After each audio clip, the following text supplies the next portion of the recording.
Shopify grows your business no matter how far or big you grow. Shopify is the global commerce platform that helps you sell at every stage of your business.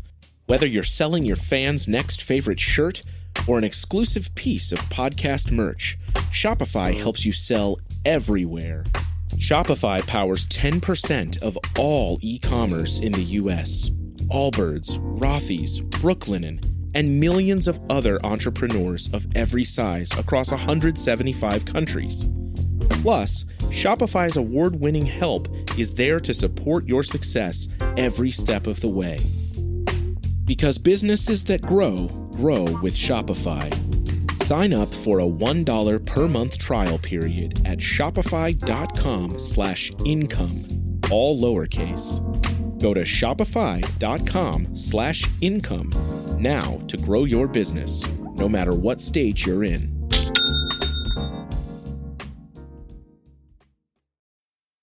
This is The Planted Runner. I'm Coach Claire Bartholic.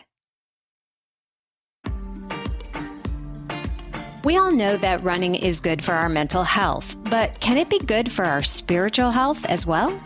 And what exactly is the difference?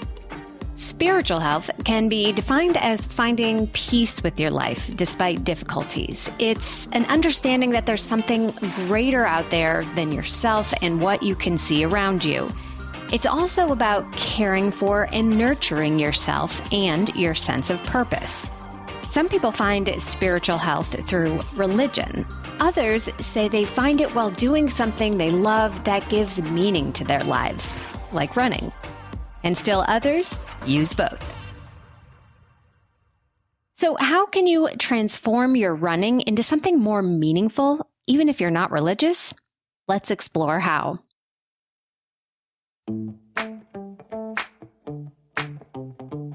Welcome to The Planted Runner. I'm Coach Claire Bartholic, and my mission is to help you improve your running, your mindset, and your life with science-backed training and plant-based nutrition.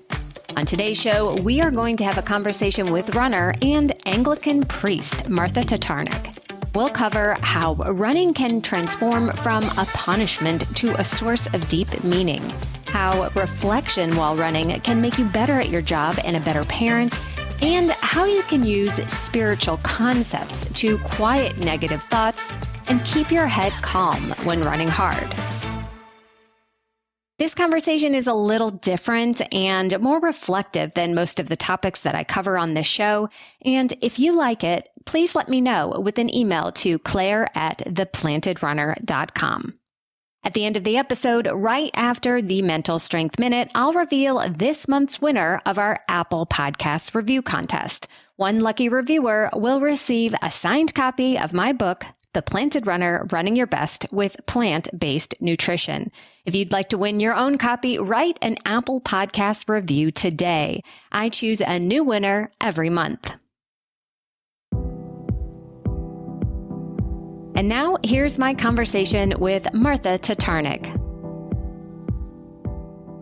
Welcome to The Planted Runner, Martha. Thanks so much, Claire. It's great to be here with you. So you and I have something in common. We both started running to lose weight, and we both hated it for a while. Can you tell me a little bit more about this and what changed? Yeah, I think about growing up and gym class, and running was really treated as a punishment, right? Mm-hmm. It was kind of the thing that you were given. You had to do laps if the class wasn't behaving. And running was always treated as the hard thing that you had to suffer your way through. So I guess I totally bought into the idea that if I wanted to have a particular kind of body and be a particular kind of weight, then probably I needed to suffer a little bit, that there was kind of an element of punishment in that. And, I think a lot of how we view weight loss and body images is as if it's a battle.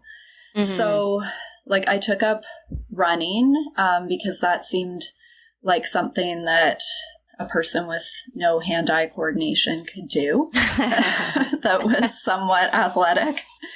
And it turns out that punishment isn't a really good motivator. Like, right. As much as I thought that I wanted to have this particular body and I wanted to lose weight, it wasn't a really good reason to get up in the morning and go out for a run.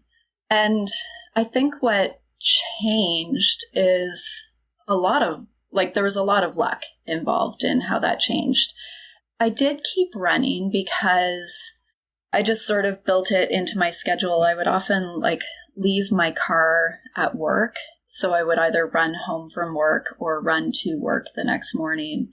And I would leave myself very little choice in the matter because I had to get to work. But I hated it. I hated the whole process of running, and I would be kind of half-hearted about it and walk a lot of the way, and it felt really painful and punishing. But the thing about running, if you sort of allow your mind to slip for a little bit, is that you can get into that moment of self-forgetfulness. And I just had this moment of running to work where I let the thoughts of pain and punishment go long enough that I just sort of forgot myself. And when I came back into it, I realized that I felt really good and that I was actually enjoying this. I remember the moment, I remember where I was, I remember how I felt, and running has been different for me ever since. That was the game changer, because suddenly it was oh, I could do this because it feels good. You certainly have to get to a point in your fitness where running feels good, because running doesn't feel good at the beginning. Yeah. So do you think it was you getting fitter or something else? Yeah, I think that it was probably getting fitter. I think it was kind of setting up the habits so that I stuck with it long enough that I could have that moment of actually getting into a rhythm and having that opportunity to feel good. I think that developing those habits are a big deal in running, because it does get you through a lot of the parts that don't feel good, so that you can experience the times that do feel good. Yeah. And you've written about some of the times that don't feel good in Canadian running. I often use the phrase, the first mile is a liar, and you say something similar about the first 10 minutes. Do you want to talk about that? Yeah, I always say the first 10 minutes are the worst. And if anybody wants to get into running and is asking me for advice, that's always my first bit of advice, is just know that the first 10 minutes are gonna be awful. And I've been running now for, 15 years or so. And it still always feels that way. It still always feels like I start out and I don't know why I'm doing this, and everything kind of feels off, and I can think of a million things I'd rather be doing. And I can think of things that I wish were different, and should have eaten more, or I should have eaten less, or I should have slept more, or why is it raining, or, whatever. Yeah. And it always feels like I have a stitch in my side. It always feels like I need to go to the bathroom, even though I just went. You really have to get past that first 10 minutes of all of the mind games that you end up playing in order to get that adrenaline flowing and get into that rhythm and allow something to start to click. I've kind of realized over the years, it's not especially that I like running, it's particularly that I like long distance running. Ah, okay. I'm definitely not a sprinter. I'm definitely not somebody who's going to try to break any 100-meter records or whatever. I really like the process of having to settle in to a run. Are you still running to work? Yeah. I still run regularly to work. That's part of that like habit that I just kind of build into my life. Nice, nice. And what you do for a living is kind of important to the conversation that I want to have today. And that is about running and spirituality. And, you know, pretty much everybody knows that running is good for your mental health, helps clear your head. But you take it a step further and you connect it to spirituality. So why don't you tell everybody what you do for a living and how running is connected? Okay, well, I am an Anglican priest in Canada. So the Anglican Church is kind of the parallel to the Episcopal Church in the United States. And I've been in ministry for the past 20 years. I would say that over the course of those 20 years, running has actually become kind of the most important spiritual practice for me in terms of keeping my life together, but also I think in terms of being able to do the job that I do.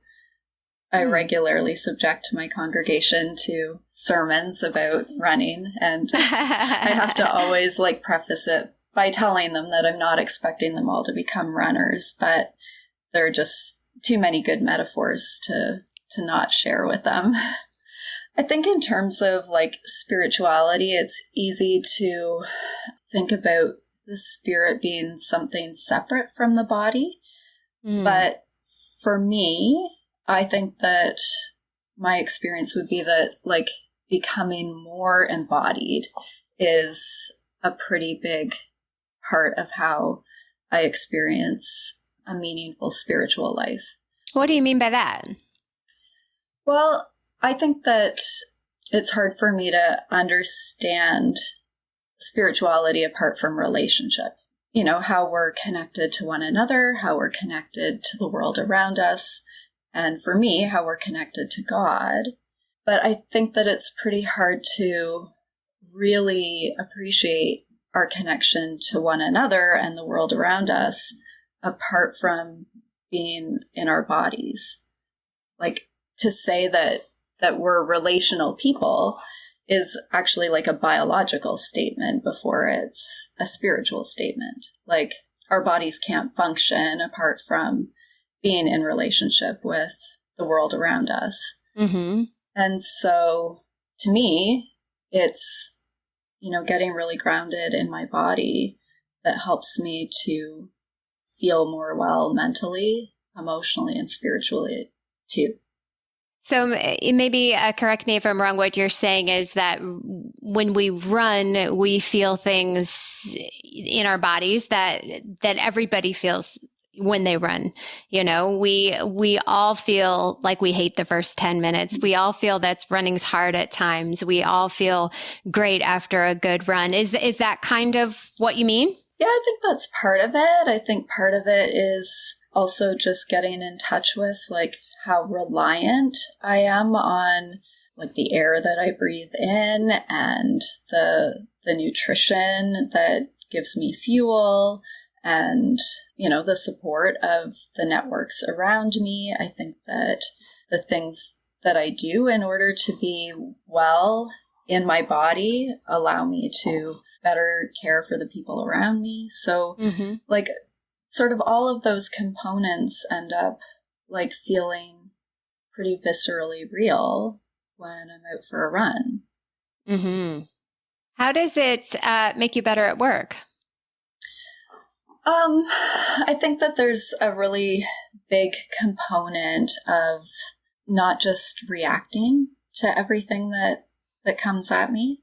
There's a lot of different aspects to the job that I do, and there's a lot of emotion in the work that I do. There's a lot of caring for people in really difficult circumstances, helping people navigate sickness and loss and death. And that emotional weight can feel really, really heavy. At times, it can be really easy to, I think, become very strained emotionally in the work that I do. And just having that built-in time to pause to reflect, to process, not just to react, not just to survive, not just to kind of get through, but actually like take that step aside in order to let things settle, let things become meaningful, to listen. Yeah, I imagine that in what you do, caring for others, being the voice for others, that you don't get a lot of me time. So, being alone and going out for, half an hour run has some healing effects. Yeah, absolutely. It is a job where you do have to be on a lot of the time and very extroverted, very, public facing. There's a lot of public speaking that's involved in the job. And I wouldn't say that any of that is sort of how I would default to spending my time. Sure. I think I can do it and I can do it well, but like having that time to recharge my own battery and, as you say, to have that time out. I think I have run with friends and I have run with running groups, and there are really great things about doing both of those pieces. And, the social aspects of running can be really rewarding, but I wouldn't ever be able to do that to the exclusion of just that, like alone time.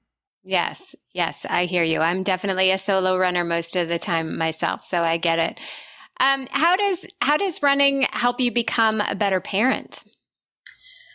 I think that as a mom, I've had mom friends say to me that if you're not feeling guilty, then you're probably just not thinking about it hard enough.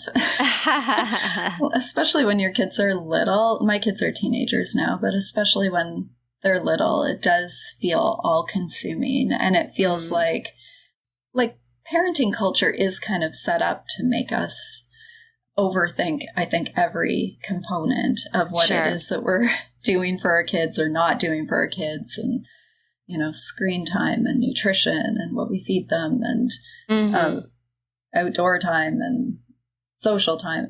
You can just drive yourself absolutely crazy trying to figure out what you should be doing.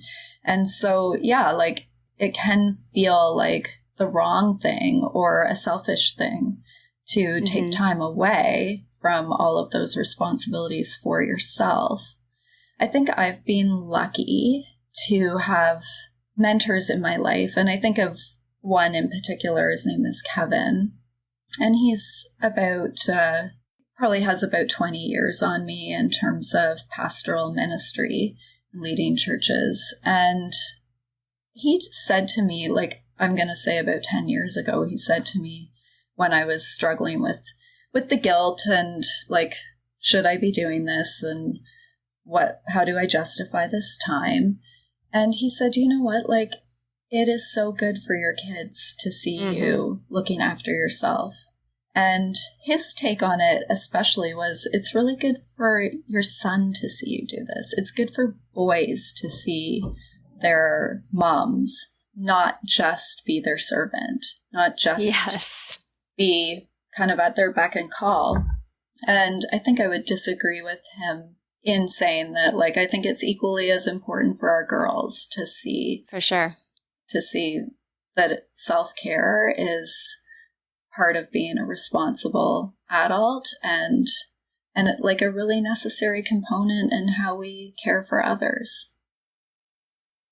We'll be back with our conversation with Martha Tartarnic right after this. I'll get back to the episode in just a minute, but first I wanted to take a moment to talk to you about nutrition. You are an athlete, and that means most standard nutrition advice isn't meant for you. While most Americans are struggling with trying to eat less and move more, for most runners, it's the opposite. When you're training hard, getting in enough to support your training is the first goal. Getting high-quality nutrition at the right time is the second. And that's why I love Nourify by Previnex. It's the only plant-based protein powder that uses high-quality brown rice and organic yellow peas that's smooth enough to dissolve in just water. It's so delicious that even my teenagers are blending it into smoothies for breakfast every day. So yeah, we go through a lot of Neurify around here. I'm happy they're starting the day off right with a perfectly balanced meal, and they're happy Mom lets them make a milkshake for breakfast. Here's the cool thing. My friends at Prevenix are giving the Planted Runner listeners 15% off your first order of Neurify Plus with the coupon code PR15. So head to www.prevenix.com and use my code PR15 to get started today. That's Prevenix.com and use my code PR15. Sports stars. They're like superheroes. But they're actually real. Which is why we've made a podcast about them. You see, They've all got a story. but too many of these stories were cut short. Kobe Bryant, Payne Stewart, Flojo, Phil Hughes. Justin Fashanu, We're writing episodes about all of them. and sadly many more. Death of a Sports Star, a new series from Crowd Network.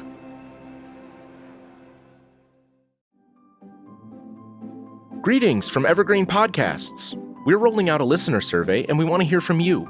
The information in the survey will help us gather statistics and in turn make our shows more appealing to advertisers. I know most people don't like ads, but this is one of the only ways our shows make money and help keep their lights on. We promise it will only take a few minutes, but the impact on our podcasts will be tremendous. As a token of our appreciation, we'll randomly select one lucky participant each month to win an exclusive merchandise package from Evergreen Podcasts. Head to evergreenpodcast.com/listenersurvey to help a show and possibly get some free stuff for doing so. We can't thank you enough for the support. Now back to the show. This is the Planted Runner. I'm Coach Claire Bartholic. Let's get back to my conversation with Martha Tartarnic. Yeah, because you're not just a parent, you're a human being, you're an individual, and you can go after big goals, you can take care of yourself, you can achieve things, and yeah, it's like put your oxygen mask on first before you help others, and running kind of is our oxygen mask. Yeah, I really like that. It's definitely an oxygen mask, but I think that it has that like dual role of not only helping us care for ourselves, but also like teaching something really important to our kids. And like my son is now at the stage where he's into running, and he can definitely lap me, but he'll sometimes go out for a run with his much slower mom, and like it's nice to see that direct influence as well, that like he thinks that this is important and valuable and he wants to build it into his life. You know, I think that my daughter, she's not a runner, but I think that she respects and feels good about seeing me set goals and go after them. I think that is really meaningful to her, and to her as a blossoming feminist. She thinks that's pretty great. Yeah, absolutely. My daughter is 12 and she just started running with me. She's on the cross country team, and that has been such a joy for me, you know, and I didn't push her into it. She came to it on her own, but now we run together and it's like, the dream. Yeah, I know. It is the dream. Yeah. My son and I every now and then decide to do like a running streak together, you know, like a 30-day, at least run a mile every day. And like, that's so fun. It's so fun getting to do that together. You know, in some of your writing that I've read from you, you often talk about being grateful and understanding how privileged you are to be able to run and to have such great support. And while on the surface that sounds great, we should all be grateful and we should all understand that not everybody can do this. Sometimes that's easier said than done. And, you know, you brought up guilt before, you know, well, maybe we are privileged to be able to do this. So that makes us feel guilty for doing that. So I'd love to hear more about that and how you practice gratitude. Yeah, again, like in the work that I do, I think I'm very aware of how we need to be grateful for our bodies and what they can do and not take them for granted. Our bodies can do pretty amazing things. And if you had told me 10 years ago, if you had told me 5 years ago that I would ever like run a marathon, I wouldn't have believed you.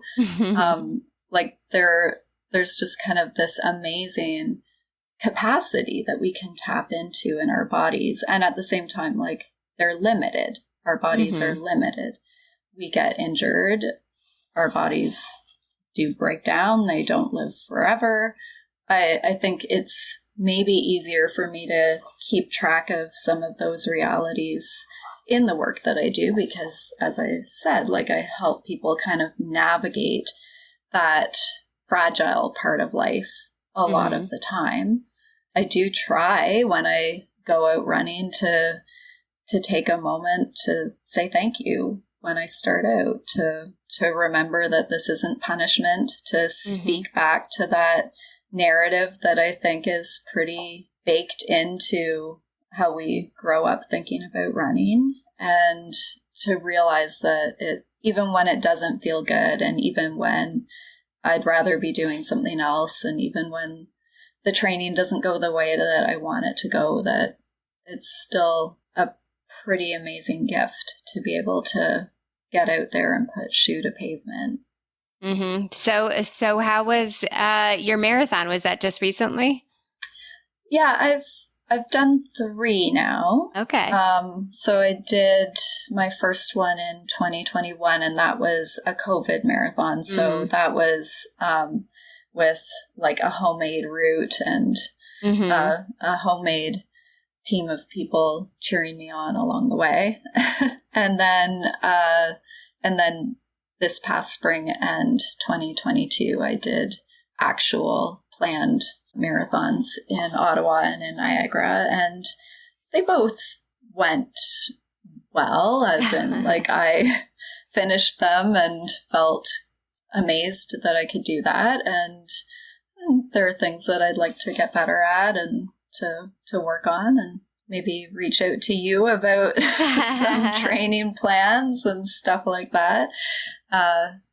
But yeah, the sense of accomplishment is astonishing. Like I never thought I could do it. So do you struggle with any kind of negative thoughts or any kind of negative self-talk when things get hard when you run? Are you able to transcend? I am very well acquainted with negative self-talk. It's amazing to me to be talking to you today on this podcast, because it was a podcast that you did in COVID with Matt Fitzgerald, talking about ultra realism, that became like such a rallying point for me in training, but also in life. Like that was pivotal for me. And his talk about seeing, accepting, and embracing what's actually happening is kind of a point that I come back to again and again in ministry, in running, in relationships.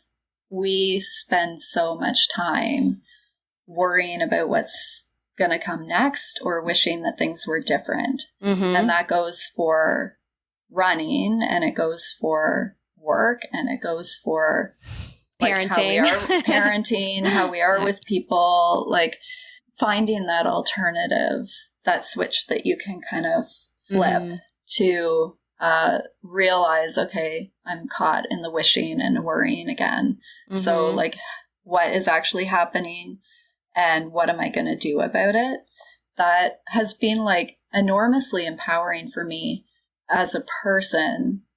And it came at a time when I was, as most of us were, I think, like I was really struggling with how to get through the pandemic. Sure. I was struggling with how to do the work that I do when suddenly everybody was separate from one another. Nothing felt good.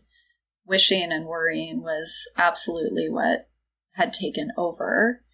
And, you know, being able to use that framework for training. That was when I decided to take on training for a marathon at that time.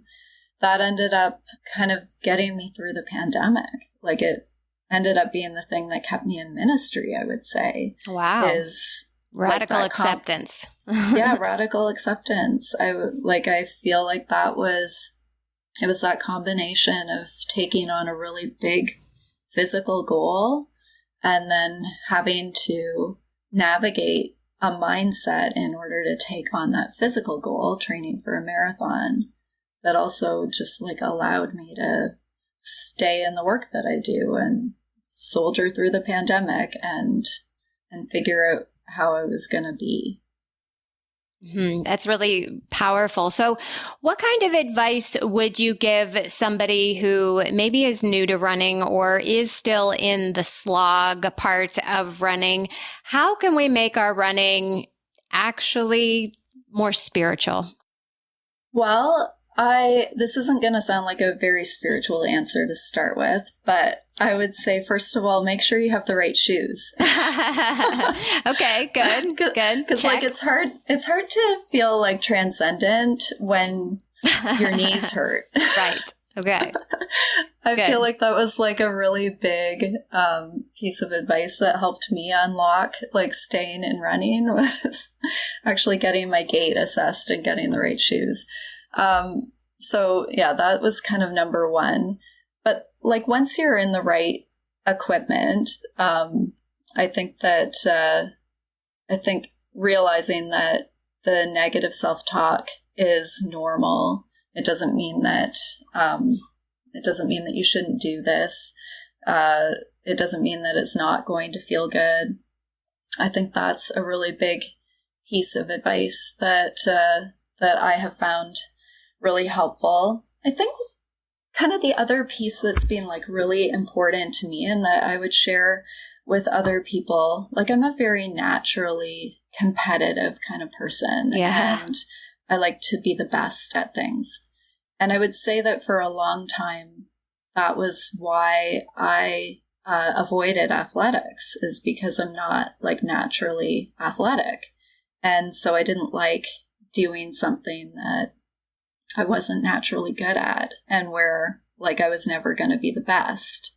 But what I've really found in running is that like I'm not diminished by somebody else being better at running than I am. That's like, right. I can learn from them and they can help me through some of the difficult parts. And like, I don't have to feel embarrassed because somebody is faster than I am or knows more about shoes and equipment and pacing than I do. Like I can tap into that wisdom rather than feeling diminished by it.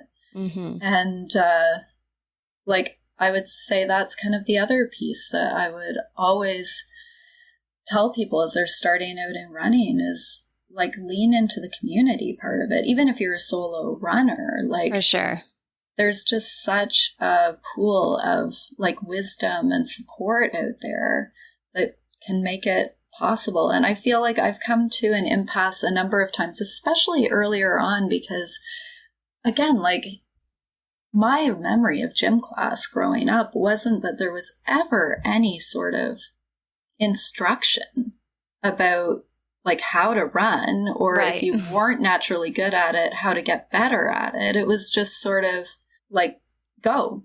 Right. Run laps. Like, we'll see who runs the most. But like, you can learn. You can learn how to become a better runner. You can learn how to get through like those impasses of injury or knees hurting or, you know, fueling problems or whatever. Like, you don't have to figure it out alone, even if you're running by yourself. Definitely. Well, I think that's probably a pretty good place to kind of wrap it up. Where can listeners connect with you, Martha? On social media, you can look me up, just my name, Martha Tartarnic. I'm on Instagram and Facebook. And I I do have a couple of books that I've published. One of them is particularly about that journey through COVID and burnout and ultra realism. That's called Why Gather. And my other book is about our relationship with food and our bodies. And so running comes up quite a bit in that book too. It's called The Living Diet. Perfect. Well, we'll have all of those links in our show notes. Martha, thank you so much for being on the Planted Runner today and sharing your journey with us. Thanks so much, Claire. Before we get to the Mental Strength Minute, I'd like to announce this month's winner of our Apple Podcast Review Contest. It's Night Owl 3, who writes, "Great podcast, so useful and inspiring, 5 stars. Great ideas for runners and useful tips. Love all the guests and tips for success. Thank you, Heather from Montana." Okay, Night Owl 3 or Heather from Montana, your mission is to email me at claire@theplantedrunner.com with your shipping address, and your signed copy of The Planted Runner will be on its way. If you'd like to win next month, all you have to do is write an Apple Podcasts review. I read every single one and choose a new random winner.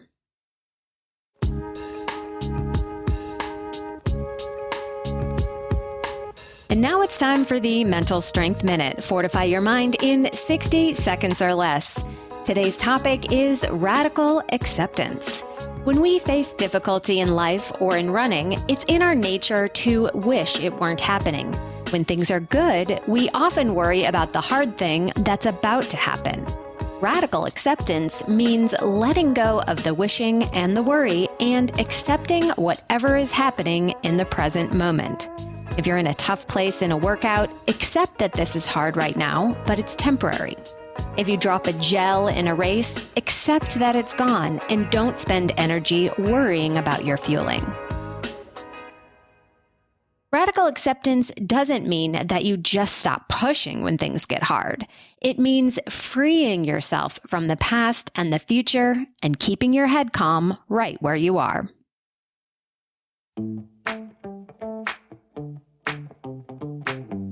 Thank you for listening to The Planted Runner, part of the Evergreen Podcasts Network. Don't forget that you can win a copy of my book for leaving an Apple Podcast review, so be sure to write yours right after your run today. Reviews are the #1 way to boost this show's reach, and it's a great way to tell me what you'd like to hear next, because I read every single one. Have a great run today.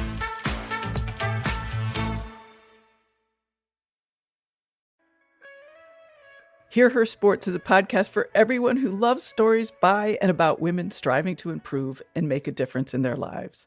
I am your host, Elizabeth Emery, a former professional cyclist.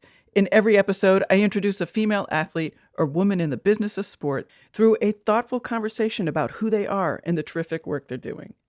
My guests and I explore the glorious and frustrating issues in sports, history, equity, training, nutrition, and so much more. Join us for inspiration, for community, and for love of being a strong, athletic woman.